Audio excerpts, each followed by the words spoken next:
Hi, boys and girls. So the first thing we're going to do this morning is take a look at some of those vocabulary words that we have, just as a little review. My first word is the word career, and you can see it's being used in a sentence here. So it tells me, Eric thinks teaching, oh my goodness, there we go. Eric thinks teaching is an interesting career. Okay. Next is the word soothes.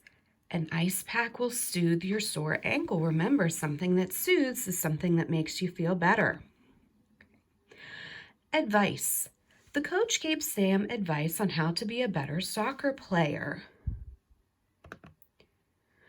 Remarkable. Pete is remarkable because he can walk on his hands. Boys and girls, something that's remarkable is something that's special, unique, or different. And the word trust. Nola trusts that her friends will tell the truth. Now we have some other words here that we already know, like found, hard,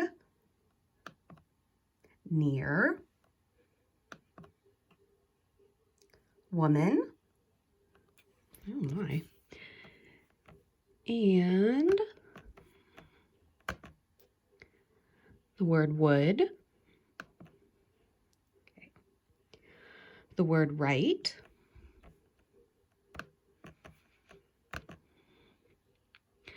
and here are the words that we need to know for Friday. Clever. This bird is very clever. Remember, someone that's clever is very intelligent or smart. They are quick thinking.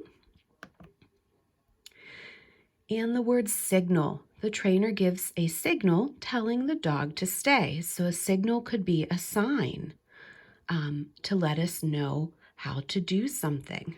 Now, boys and girls, what we're going to do next is just a little bit of word work, so I need you to be listening. I'm going to tell you some words, sound by sound, and what you're going to do is think about what is the word when I put it together. Here's my first word, M-E-S-S-E. What's that word? It's the word messy. How about this one? F-A-N-E. What's my word? Funny. D-U-S-T-E.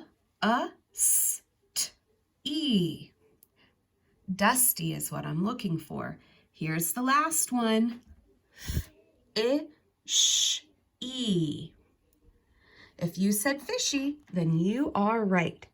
Boys and girls, what did all of those words have in common? Well, those are all words that have the E-Y or E-Y at the end to make the long E sound. And here's a longer list of those words. Now remember, when we see a word that has a Y at the end or an E-Y at the end, it's going to make the long E sound.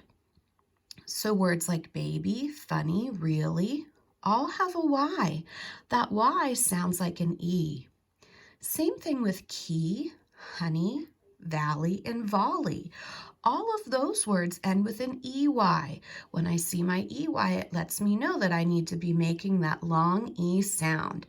Now, boys and girls, if you're looking at my list, you can see all the way at the bottom here, I have some examples of compound words like we talked about yesterday. So bathtub, seashell, sunrise, and football. All right, why don't we look at a few sentences? Now, in my sentences, your job is to find the words that have the long E sound at the end. So, the tiny puppy is happy. I see 3 words here that have the long E sound at the end. I'm looking at the word tiny, puppy, and happy. Now, I know that they have the long E sound at the end because they're all ending with that letter Y, and it sounds like the E. In the sentence, can you see the valley when it is foggy? I see 2 words. How many words do you see? The 2 words with the long E sound are valley and foggy.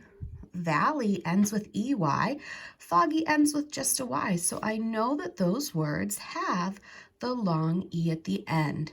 Now, boys and girls, sometime today you're going to be reading another story.